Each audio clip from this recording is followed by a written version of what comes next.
Adrian Wojnarowski joins us now. And Woj, the news was broken late. The decision was made. Why? Scott, I talked to Avery Bradley tonight, his wife Ashley, and this was a decision made really on behalf of their children. They have 3 children, but a 6-year-old son who has a history of respiratory issues and illness, and they didn't believe he would be cleared medically to be able to go in the bubble. Avery Bradley worried about leaving and perhaps bringing something into his home coming out of the bubble. And he just said, as much as I love playing for the Lakers, I want to win a championship.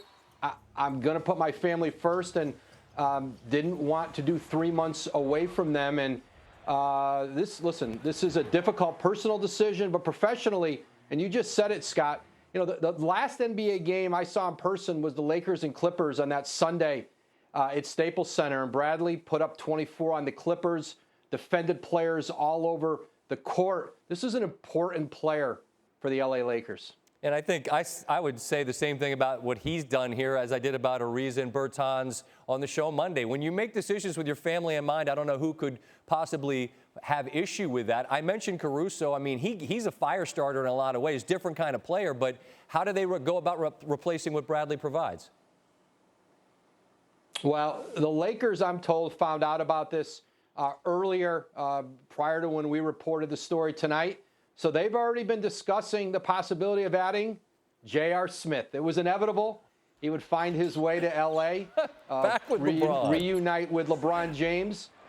And so J.R. Smith, who's been out of the league for over a season now, is a serious, I would say, a leading candidate to replace Avery Bradley on that roster. And that will certainly be entertaining to have J.R. in the bubble potentially on this Lakers team and chasing another title with LeBron James.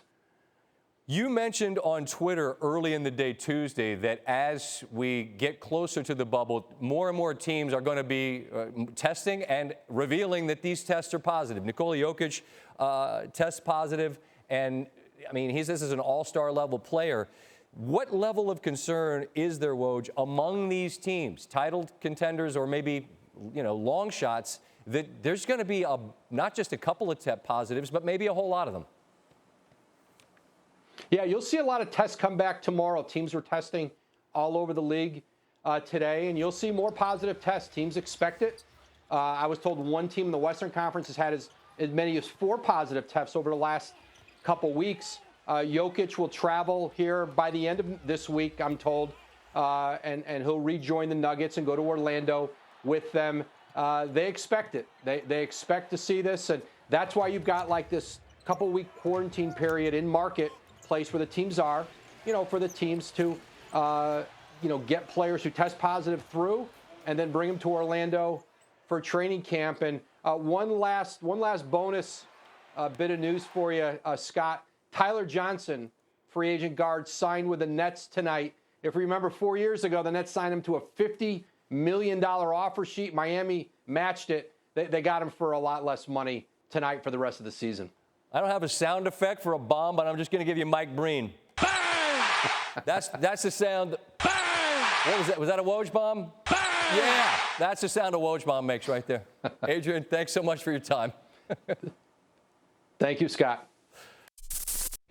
Thanks for watching ESPN on YouTube. For live streaming sports and premium content, subscribe to ESPN+.